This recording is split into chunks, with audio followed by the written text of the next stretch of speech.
Hey everybody, thanks for joining us for our live coverage here at the MyRadar studios. I'm Chief Meteorologist Leslie Hudson.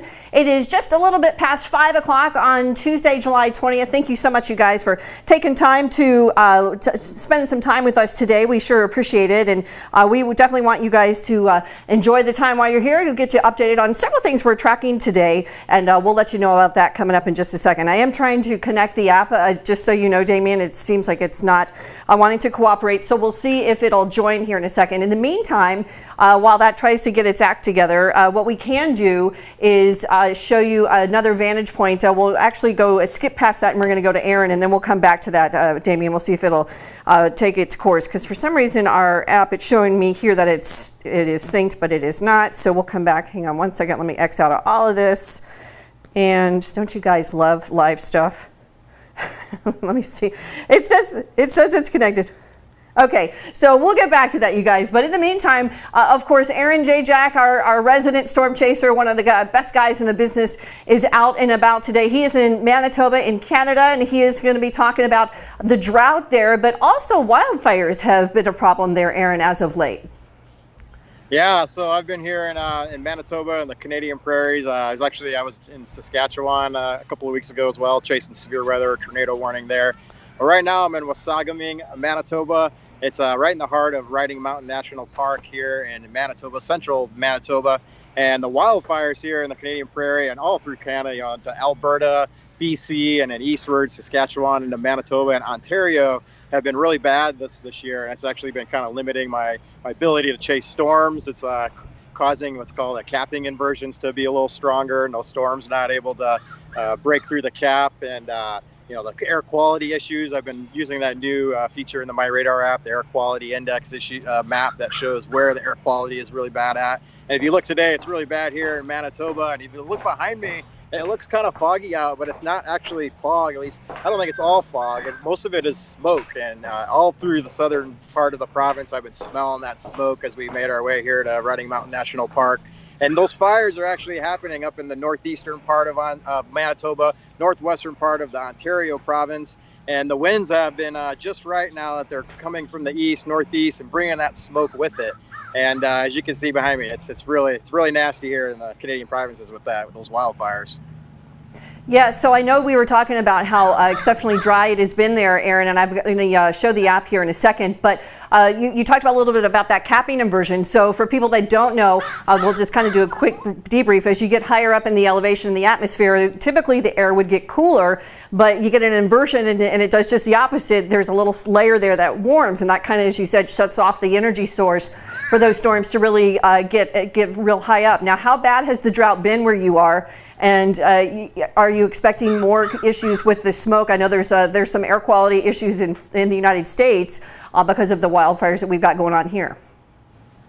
Yeah, well, so as you can see right now, it's actually, I've got my MyRadar rain jackets on. It's actually sprinkling a little bit. We're getting a little bit of rain here. There's a big batch of rain. It's coming from the west. I've been watching the radar and the app, watching that rain make its way here. So I'm doing some camping while I'm here as well. So it's a little bit of, it's kind of a cozy camping environment here with the rain.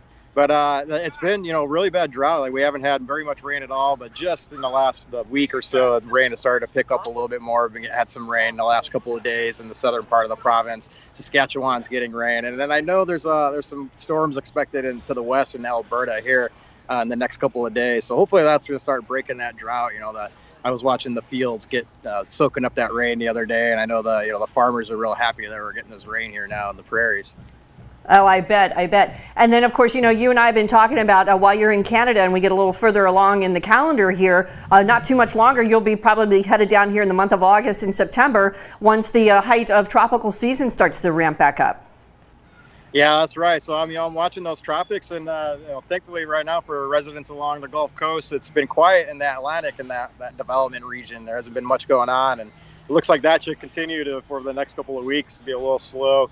Those things can change though. So it's always important to keep up to date on with the hurricane tracker and what's out there in the tropics. But that, like you said, I'm kind of already starting to transition into that tropical mindset and watching the models, watching that GFS, looking for those low pressure systems starting to form out in the tropics, and obviously the hurricane tracker. Then once hurricanes do get going, you can follow that tracker and see exactly where they're going to go. Absolutely. Well, Aaron, I appreciate you talking with me today. I think we're still having some issues with the app, so we're going to go ahead and move along past that. And Damien, if that starts to work all of a sudden, let me know, but I don't think it's working at the moment.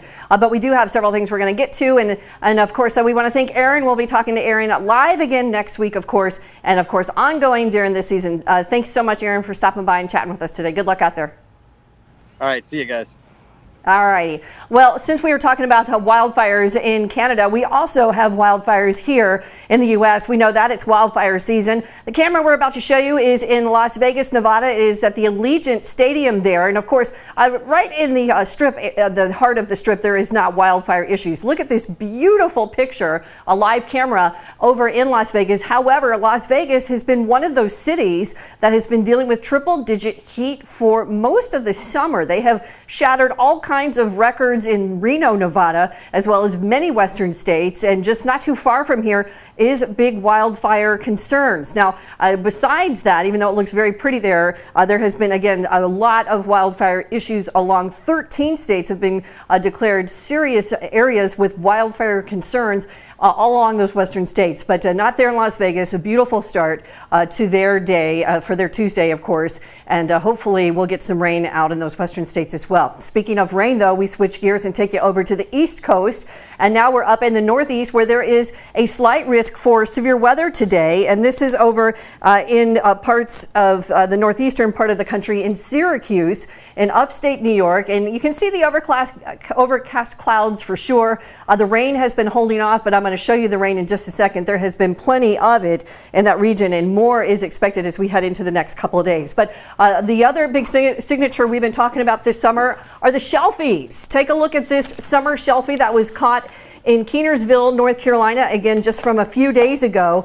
And as this starts to roll, you'll see this incredible panoramic view of the shelf. And it pretty much takes up the whole horizon there. And that has just been one of multiple shelves that we have seen that has popped up on social media that have really been impressive. Now, they're not unusual, they're not rare, but to see these expansive, these massive shelves like this really has been a signature, I will say, this summer. And it's been incredible to see the folks post that stuff. Our next video, well, we're going to take you from the shelfies over to the beach where it's been another calm, or actually this is not, we're doing that one next, I apologize. What the next one we're doing is in Alabama, and this is again from weather that was moving through this region about 4 days ago. Alabama under the gun with several severe warning storms. Look at that rain shaft. Now watch the bottom of your screen. You can see the heavy rain that's been moving through the area, and they had some localized flooding from this particular storm that moved through that area of McCullough, Alabama, just a couple of days ago. And from dark skies to blue skies, we head over to Playa Linda Beach.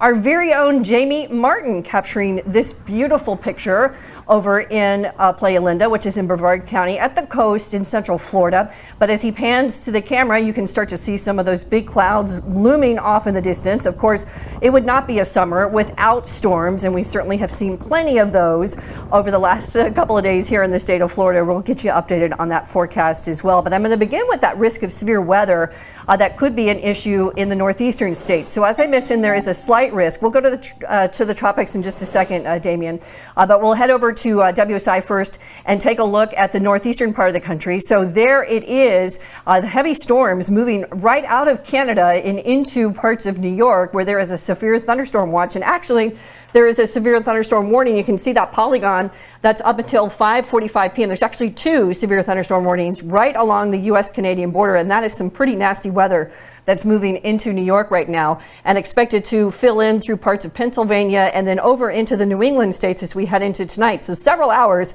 that we'll be dealing with some pretty rough weather. There's also an air quality index alert for that area of the country because the air quality has not been great, and so hopefully some of this rain will clear that stuff out. But in the meantime, we're going to be tracking some of that severe weather. So the Storm Prediction Center has put this area at that slight risk. So 4 million people at the slight risk, as you see in that polygon shaded in yellow, and then 5 million people at the marginal risk. for the areas in that brighter green. So tonight will be the focus as we head through this evening. This should move into the large metro areas, maybe Boston and late tonight through the overnight, but will not have the potency that it has now, but certainly possibility of dealing with some stronger storms as we head into the next 24 hours or so.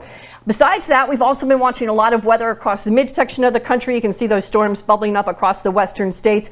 Welcome news for folks out there that continue to deal with very hot weather. But also we've had a lot of storms firing across the southeast and into the Carolinas. As we head into tonight, we'll be watching those storms develop as we get through the late evening hours and into early tomorrow. Now, some of those rain totals are going to be fairly impressive in some areas. Could see some localized heavier storms in southern Alabama, Florida Panhandle as well. A couple inches, give or take, as we head through today and into tomorrow. So here's a look at the lower 48. And as I mentioned, there has been some rain across those western states. Not enough to help with the drought. Of course, we would need weeks and weeks of rain. The monsoonal flow is starting to move up into the Wasatch and parts of the Cascades even. We saw that earlier. So that is all welcome things that will help with the fires out there. But there's so many going on right now. It's really a sad situation, and this wildfire season really just beginning. So here's our forecast. Our stalled front there across the eastern half of the country kind of sits there and develops our storms as we head into tomorrow. Same thing across the Great Lakes, another system there, also expected to trigger some storms as we head into tonight and into tomorrow. Now, the tropics, as I was mentioning, we were keeping an eye on the Pacific because there was at one time Category 4 Hurricane Felicia. It just got downgraded from the National Hurricane Center to a depression. So very ill-defined. You can see it there in the center of your screen, that little quick burst of convection. And then it got sheared apart. It is not a threat to any landmass, by the way. It can be well south of the Hawaiian Islands. And here too, across the Caribbean, the Gulf of Mexico, and even into the Atlantic Basin, things are looking good. So you may be asking, when does it get busy? Well, we still have some time. As you may know, the height of hurricane season really starts to ramp up in the month of August. September is the technical height of the season.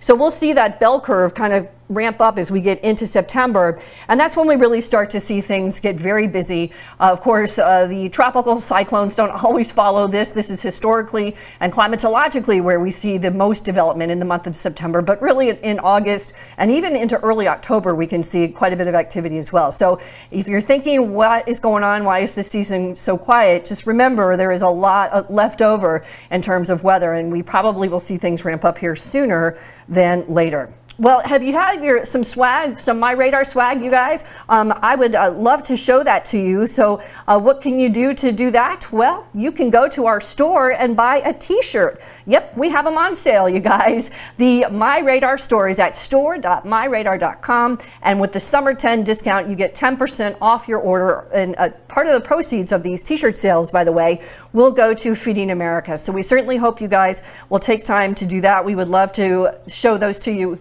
as well. And say that to me one more time, Damien. Oh, okay. So we hope that you guys will certainly participate and show some of the t-shirt sales. We would love to support, for you guys to support the nonprofit, and of course wear your MyRadar swag shirt as well. So I don't know, I've got it up, Damien. I'm not sure if the app will work. Okay, so what we're going to do is, before we scoot out of here, you guys, is show you one more piece of video. It's a Feel Good Friday video. And if you're not sure what that is, on every Friday in the forecast, we will show you some videos that will hopefully get you ready for your weekend and put you in a good mood and a smile on your face. Well, here's one that was out of Jupiter, Florida, just north of there in Juneau. And check out this huge loggerhead turtle. This mom had just laid a big batch of turtle eggs and was headed back into the Atlantic. And of course, if you've ever seen this in person, it is amazing to see. Being a Floridian, I've seen it several times, but I've never seen a loggerhead this size lay eggs. But nonetheless, she, it's illegal to touch them. It's illegal to harvest the eggs. They're an endangered species in Florida, but it is really, really pretty to see, just see Mother Nature at its best. And that was really cool to see this video come into us from Jupiter from my friend Dennis Pattison. All right, you guys, I think that is going to get us out of here for today. We apologize for the app hiccups. We'll have that sorted out for you next weekend. And of course, we'll be back here, or next week, I should say, not next weekend. We'll see you here a week from today, next Tuesday. And of course, you can catch us in the app at all times when there is breaking weather. And we will, of course, have your fast forecast for you as well every day. Thanks for watching. Thanks for stopping by, you guys. Stay safe, and we'll see you here next time.